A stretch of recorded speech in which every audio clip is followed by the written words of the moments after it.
오늘 말씀은 소위 황금률이라 그렇게 부르는 그러한 아주 유명한 구절입니다.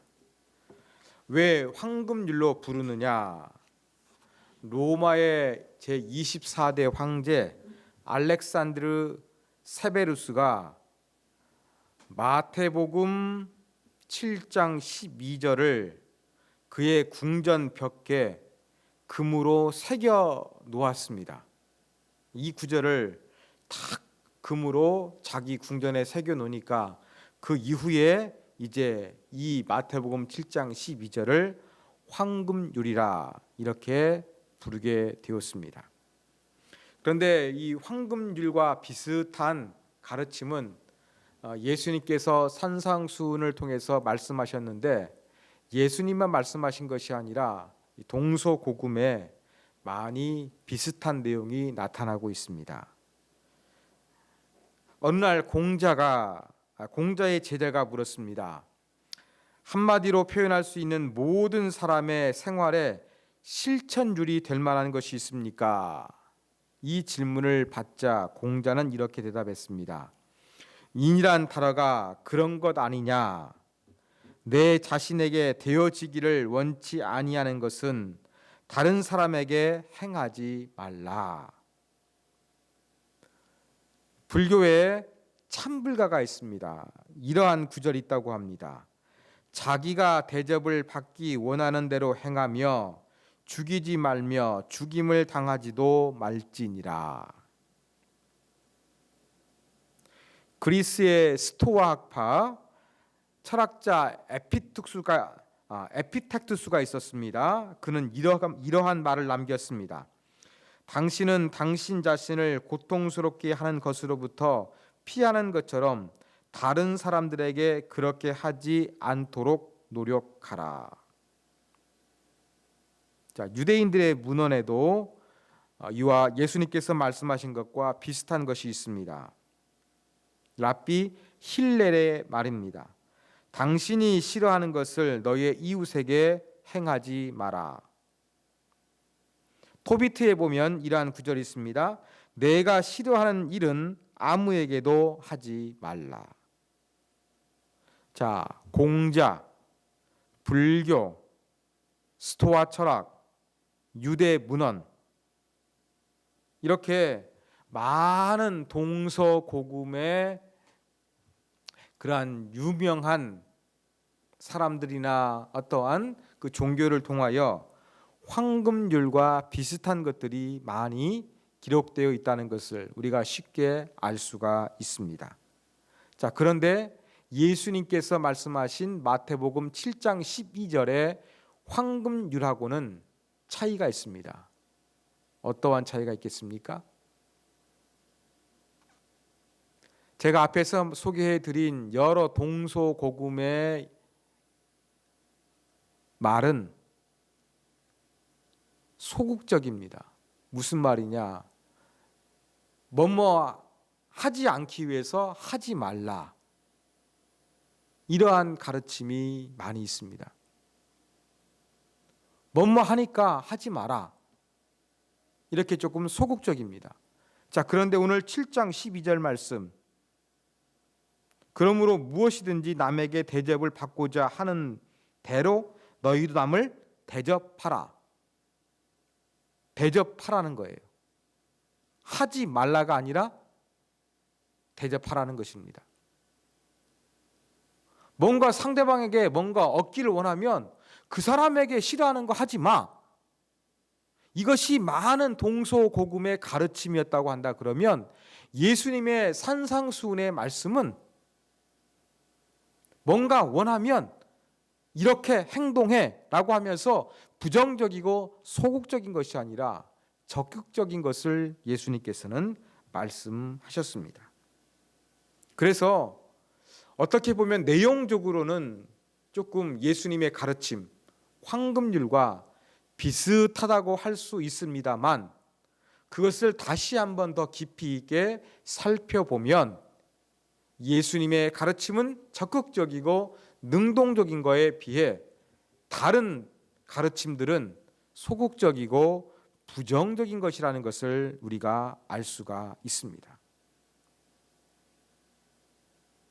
이 말씀을 또 우리가 오해해서도 안 되겠습니다. 내가 대접받기 위해서 잘해줘야겠네.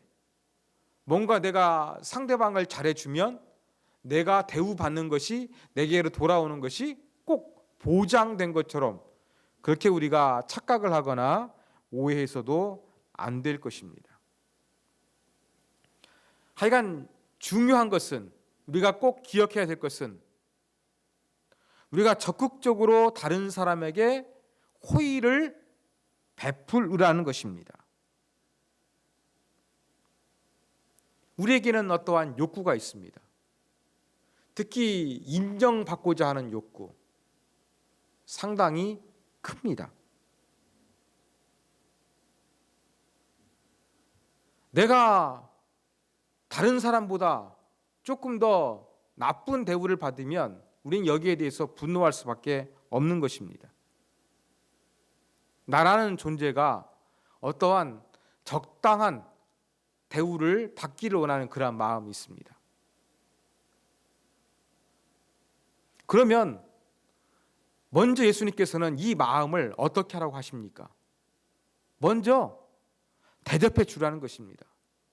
뭔가 받기를 원하는 그것이 있다고 한다 그러면 먼저 그것을 원하는 것을 해줄 수 있는 사람이 되라. 예수님 그렇게 말씀하고 계십니다. 자, 그러면 왜 예수님께서는 이렇게 다른 사람에게 적극적으로 그들이 원하는 것을 행하여 주라 이렇게 말씀하시는 것일까요? 우리는 그 이유를 알아야 할 것입니다. 자, 그 이유를 알기 위해서 우리는 오늘 본문에 나타나 있는 12절을 시작하는 접속사를 주의해야 합니다. 그러므로는 어떠한 결론이나 앞의 것과 인과관계를 맺고 있을 때 사용하는 그러한 접속사입니다. 자, 그러므로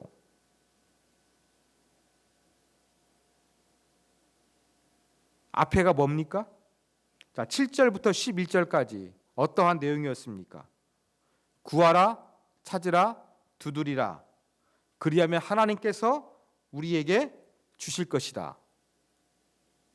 악한 부모라 할지라도 자식에게 좋을 것으로 주는 것처럼 하늘에 계신 우리 아버지께서 좋은 것으로 주실 것이다.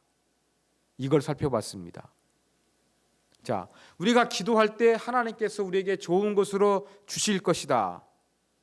그래서 끊임없이 구하고 찾고 두드리라. 이 말씀하셨거든요. 그러면서 오늘 12절 그러므로 뭐 하라는 겁니까? 무엇이든지 남에게 대접을 받고자 하는 대로 너희도 남을 대접하라. 여러분, 우리가 왜 이렇게 베푸는 삶, 황금률의 삶을 살아야 될 것인가? 바로 그 이유는 하나님께서 우리의 필요를 채워주시기 때문입니다. 하나님께서 우리가 기도하면 우리에게 채워주세요. 우리가 구하는 것이 반드시 좋은 결과를 나타낼 수는 없습니다.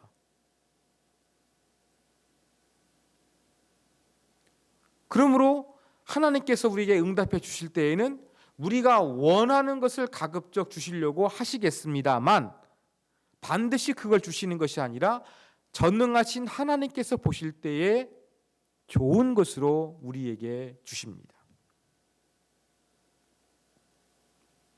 이렇게 우리에게 좋은 것으로 주시는 하나님을 우리가 믿고 그 하나님께 기도하고 그 하나님의 가족으로 우리가 살아가기 때문에 우리는 어떠한 삶을 살아야 될 것이냐?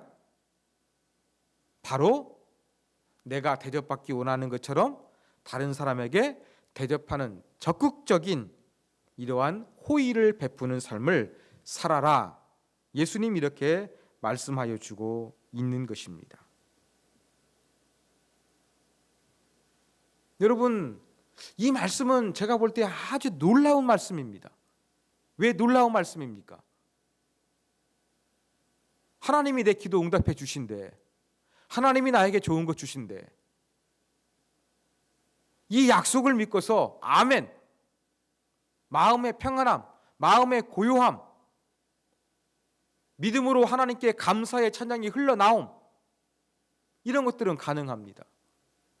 그런데 예수님의 가르침을 보니까 이러한 수준에서 우리가 끝나서는 안 될 것이라는 거예요. 우리가 기도하면 하나님께서 모든 것들을 좋은 것으로 주실 것이기 때문에 우리는 그냥 아멘하고 내 기분이 좋고 내가 평화롭고 이 정도 수준에서 그칠 것이 아니라 적극적으로 우리는 어떠한 수준의 신앙을 보여야 되겠습니까? 다른 사람에게 베푸는 겁니다. 하나님이 내 기도에 응답하여 주시는 것처럼, 하나님이 내 기도에 좋은 것으로 베풀어 주시는 것처럼 그 하나님의 아름다운 모습을 본받아 나도 다른 사람에게 내가 대접받기를 원하는 것, 그 수준에서 다른 사람을 잘 베풀어 주는 호의가 우리에게 있어야 할 것을 예수님께서 말씀하여 주셨습니다. 이렇게 다른 사람에게 잘 베푸고 호의를 행하는 것, 이게 바로 무엇입니까? 12절 마지막에는 이렇게 말씀하셨습니다. 이것이 율법이요 선지자니라. 율법과 선지자라는 것이 바로 구약 성경을 가리키는 표현입니다. 남에게 대접을 받고자 하는 대로 대접해 주는 것이 구약의 핵심이라고 예수님 말씀하신 것입니다. 여러분, 성경의 핵심이 무엇입니까? 율법의 핵심이 무엇입니까? 하나님을 사랑하고 이웃 사랑하는 거 아니겠습니까? 율법의 대표적인 계명 10계명 보더라도 1계명부터 4계명까지는 하나님에 대한 사랑, 5계명부터 마지막 10계명까지의 내용은 인간들 사이에서의 사랑. 예수님 또 복음서에 보면은 이렇게 하나님을 사랑하고 이웃 사랑하는 것이 성경의 가르침이라는 것을 다시 한번 반복해서 말씀하신 기록이 있습니다. 여러분, 이렇게 남을 대접하는 거, 이웃 사랑하는 거 아니겠습니까? 이게 바로 성경의 핵심이라고 예수님 말씀하고 계십니다. 그러므로 우리가 대접받고 싶은 대로 남을 대접하는 것은 하나님이 우리를 기억하시고 우리를 사랑하셔가지고 우리의 모든 필요를 채워주시며 좋은 것으로 주시기 때문에, 그 하나님을 믿기 때문에 나도 그 하나님의 성품을 본받아 다른 사람에게 베풀고 호의를 행하는 그러한 하나님 닮은 모습을 우리가 행하며 살아가야 한다는 것입니다. 이것이 바로 율법의 핵심입니다. 이것이 바로 하나님을 사랑하고 이웃을 사랑하는 방편인 것입니다. 그런데 우리는 어떠합니까? 이 말씀이 조금은 부담스러울 때가 있습니다. 내가 대접받기를 원하는 것만큼 다른 사람에게 베푸는 것, 이것은 공평하다, 이것은 받아들일 수 있다, 우리는 그렇게 생각할 수가 있습니다. 그런데 내가 힘들고 어려우니까 안 주고 안 받으면 되겠지, 우리는 이러한 생각을 합니다. 지금 경제가 좋지 않은데, 모든 것들이 조금 불안하고 혼돈스러운데, 미래가 조금 어떻게 될지 불안한데, 이러한 가운데서 나도 살아가기에 벅차고 또 부족한데 다른 사람에게 뭔가 베푼다는 것은 우리에게 부담을 주기가 쉽습니다. 그래서 우리 마음 가운데는 어떤 마음이 들어갑니까? 그냥 안 주고 안 받으면 되겠지. 이러한 생각이 들어갑니다.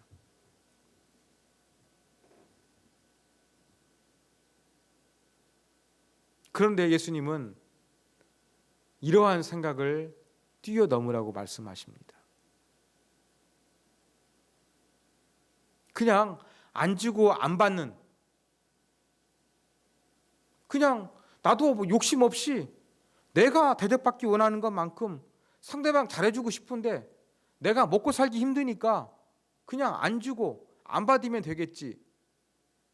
우리는 이러한 생각을 하면서 살기가 쉽다 보니까 예수님의 말씀 황금률을 우리가 지키기 어려운 장애물이 되는 것도 사실입니다. 우리는 그러면 이 말씀을 어떻게 지켜야 되겠습니까? 여기에서 이 말씀을 지키기 위해서는 믿음이 필요합니다. 아까 말씀드렸던 것처럼 하나님이 구하라, 찾으라, 두드리라, 그러면 우리에게 주신다고 기도 응답의 확신을 말씀해 주셨으니까, 또 좋은 곳으로 우리에게 허락하여 주실 것을 약속하셨으니까 우리는 이러한 하나님 말씀을 믿음으로 받아들이면서 남에게 베푸는 그러한 삶이 필요합니다. 현실적으로 내가 가진 게 없고 나도 먹고 살기 힘드니까 그냥 안 주고 안 받으면 되지, 뭘 복잡하게 살아. 우리는 이러한 마음을 갖기가 쉬운데, 우리가 가져야 될 보다 바람직한 자세는 내가 힘들고 어려워도 하나님이 나를 책임져 주시고 하나님이 나에게 좋은 곳으로 공급해 주실 것을 확신하기 때문에, 그것을 믿기 때문에, 그것을 신뢰하기 때문에 다른 사람에게도 베풀고 호의를 행하는 그러한 모습이 저와 여러분에게 있어야 할 것입니다. 자, 이러한 아름다운 삶의 모습으로서 저는 축구 선수였고 축구 감독을 지내셨던 차범근 씨 이야기를 여러분들에게 해드리고 싶습니다. 지금이야 뭐 우리나라 축구 선수들이 활발하게 유럽에 진출하고 있습니다만 7, 80년대에는 그렇게 우리나라 선수가 유럽에 나가는 것이 아주 드물었습니다. 그런데 7, 80년대에는 유럽의 최고의 리그는 독일 분데스리가 리그였습니다. 이 최고의 무대에서 차범근 씨가 갈색 폭격기라는 별명을 얻으며 최고의 기량을 펼쳤습니다. 그러니까 차범근 선수가 뭐 골을 잘 넣으니까 상대 팀들은 그를 저지하기 위해 가지고 막 태클을 걸어왔습니다. 1981년 유에파컵에 우승한 다음에 레버쿠젠의 겔스 도르프 선수가 뒤에서 무릎으로 차범근 씨의 요추뼈를 가격을 했습니다. 그래서 아주 심각한 부상을 당합니다. 이때의 부상으로 지금도 다리 뒤쪽이 찌릿찌릿하다고 합니다. 최소 6개월에서 어쩌면 영원히 축구를 하지 못할 것이라는 진단을 받았습니다. 여러분, 프로 선수에게 6개월은 엄청난 손해라고 합니다. 6개월 동안 뛰지 못하면 경기 감각이 떨어집니다. 그리고 연봉 협상에서도 불리하게 작용할 수밖에 없습니다. 보통 프로구단에서는 선수가 부상을 당하면 6주가 지나면 이제 그 연봉을 지급하지 않습니다. 그러면 최소 6개월이면 뭐 한 거의 5개월치의 그런 연봉을 받지 못하게 되는 경제적인 손실도 받아들여야 하게 됩니다. 얼마나 억울합니까? 내 몸도 아프고 돈도 벌지 못하고 자칫 잘못하면 완전히 이제 축구 선수의 생활을 접고서 한국으로 귀국할 수도 있는 상황이었습니다. 그래서 선수들은 몸이 자산이니까 이럴 때를 대비해서 보험에 든다고 합니다. 그런데 그 80년대 초반 우리나라에 그렇게 보험이 활발하게 이루어지지 않았고 또 독일에서 그런 보험이 있는지도 몰랐으니까 차범근 씨는 그러한 보험에 가입하지를 않았습니다. 방법은 한 가지 있었습니다. 그것은 부상을 입힌 겔스도르프 선수를 고소하는 거였습니다. 구단 측의 변호사가 고소장을 가지고 왔습니다. 차범근 씨에게 여기 사인만 하면 당장 제출하겠다. 이러한 고소는 독일에서는 아주 일반화된 것이라고 합니다. 그러니까 구단에서 변호사를 고용하고 있고 또 이러한 부상을 당하자 고소장을 가지고 왔겠지요. 자, 이러한 제안을 차범근 씨는 어떻게 받아들였을까요? 화도 나고 치유가 안 되면은 진짜 짐 싸가지고 한국으로 되돌아가야 된다. 이러한 암울한 상황이었습니다. 그런데 차범근 씨는 신앙이 있으니까 기도를 했습니다. 기도하면서 내린 결론은 신앙적인 양심 때문에 그를 고소할 수가 없다는 것이었습니다. 그래서 이렇게 이야기합니다. 저는 겔스도르프 선수를 고소할 수가 없습니다. 그를 용서합니다. 이것이 독일인의 마음을 울렸습니다. 그 사건 이후로 독일 사람들은 이제 차범근 씨를 향해서 좋아한다가 아니라 사랑한다라는 표현을 쓰기 시작했습니다. 그가 지금 독일 떠난 지 한참이 지났는데도 불구하고 이 독일 사람들은 차범근 씨를 아주 좋게 기억하고 있습니다. 용서했지만 차범근 씨는 혹독한 시련을 겪었습니다. 1년 동안 슬럼프를 겪으며 거의 구단에서 퇴출될 만한 위기까지 갔습니다. 그러나 하나님께서 이 차범근 선수를 다시 일어설 수 있도록 건강을 회복시켜 주셨습니다. 이렇게 용서하며 남에게 좋은 것으로 베풀게 되자 차범근 씨는 독일 사람으로부터 엄청난 사랑을 받았습니다. 그가 혼자 사랑을 독차지한 것이 아니라 다른 사람에게도 영향을 끼쳤습니다. 그래서 차범근 씨는 이렇게 당시를 회고합니다. 저에게는 시련과 동시에 전화위복의 계기도 되었던 사건입니다. 독일인들에게 화해의 모습을 보여주면서 그들의 사랑을 더 받을 수 있었고 그 때문에 한국인에 대한 인식이 좋아져 독일에 살던 한국인들도 생활에 있어서 상당한 도움을 받았던 것으로 기억합니다. 얼마나 아름다운 이야기입니까?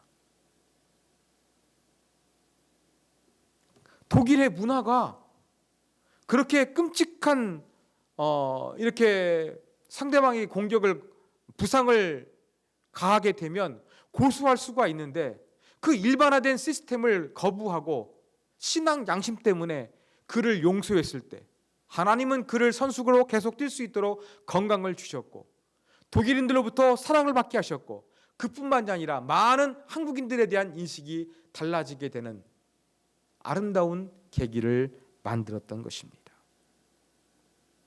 바로 우리는 이러한 아름다운 그리스도인의 삶의 모습을 위해서 다른 사람을 호의를 베풀고 용서할 수 있는 사람이 되어야 할 것입니다. 저도 며칠 전에 이렇게 주차하고 있었는데 갑자기 어떤 사람이 빨리 지나가서 제 차를 치웠습니다. 깜짝 놀랐죠. 뭐 몸이 다친 것도 아니고 뭐 차도 보니까 약간의 그 제 타이어를 제가 조금 반듯하게 주차한 것이 아니라 좀 틀어져 있어가지고 그 사람이 또 이렇게 등산화를 신고 현장에 일을 가다가 이 엑셀이든지 브레이크든지 잘못 밟아가지고 제가 탑승하고 있던 차를 치게 됐습니다. 근데 별거 아닌 줄 알았는데 연락처 주고 받았는데 핸들이 틀어졌더라고요. 근데 그 사람도 자기 차도 핸들이 틀어진 거예요. 저도 괜찮다고 해서 몸 괜찮다고 했는데 조금 지나니까 좀 골이 좀 띵해집니다. 그러니까 이거 병원에 가야 되나, 치료를 받아야 되나, 그런 생각이 저도 들기를 시작했습니다. 여러분, 이럴 때 어떻습니까? 그냥 몸 안 좋다고 병원 가다 보면 그냥 병원 가서 저 그냥 공짜로 치료도 받을 수도 있고, 또 약간의 위로금도 얻을 수가 있겠지요. 그런데 저도 운전하다 보면 이렇게 최근에 제가 한번 백밀리를 한번 치고 간 적이 있었습니다. 그분이 제가 오늘 좀 컨디션이 제가 안 좋다고 하니까 그분이 조심하라고 하면서 그렇게 그냥 보내줬던 기억이 있습니다. 저도 그러한 호의를 받은 적이 있어가지고 저도 이분에게 그렇게 좀 많은 것들을 요구하고 싶은 마음이 들지 않았습니다. 그래서 제가 그냥 깨끗하게 그러한 부분들을 포기했습니다. 저도 생각을 해봤습니다. 저의 이런 모습 보면 그래도 그냥 돈 벌 수 있는 기회 놓쳤네 할 수도 있을 것입니다. 우리는 그렇게 살지 않았으면 좋겠습니다. 나도 간단한 접촉 사고를 냈을 때에 다른 사람이 나에게 호의를 베풀고 관용을 베풀어 가지고 아무 문제 없이 넘어갔던 경험이 있기 때문에 저도 그렇게 병원 가지 아니하고 넘어갔던 것처럼 우리가 대접받고 싶은 만큼 다른 사람에게 베풀 수 있는 그러한 사람이 되어야 할 것입니다. 이게 바로 예수님께서 우리 가운데 가르쳐 주신 황금률입니다. 사랑하는 여러분, 우리가 악한 것으로부터 또 세상 사람들로부터 나쁘다고 하면서 그 사람에게 뭔가를 자꾸 받아내야 된다, 이렇게 해야 된다, 이러한 생각을 가질 것이 아니라 내가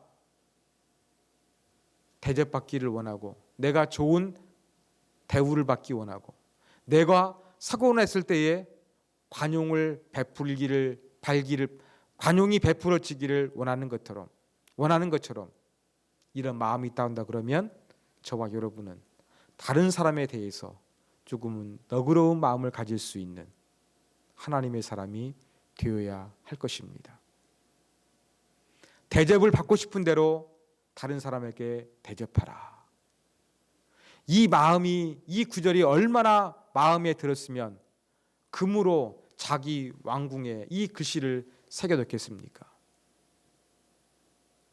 황금률입니다.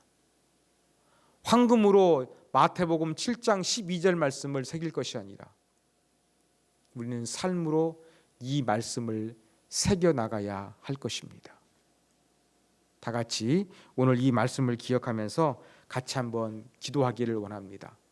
눈에는 눈, 이에는 이로 이렇게 반응하고 또 생각하기 쉬운 각박한 현대 사회 속에서 우리는 예수님의 가르침대로 남에게 대접을 받고자 하는 대로 대접할 수 있는 적극적인 사람, 또 내가 가진 것이 없어도 하나님 아버지께서 나에게 좋은 것으로 반드시 응답해 주시는 분이기 때문에 믿음으로 남을 대접하고 호의를 베풀 수 있는 하나님 닮은 사람 되게 하여 주시옵소서. 같이 간절한 마음으로 우리 기도하도록 하겠습니다.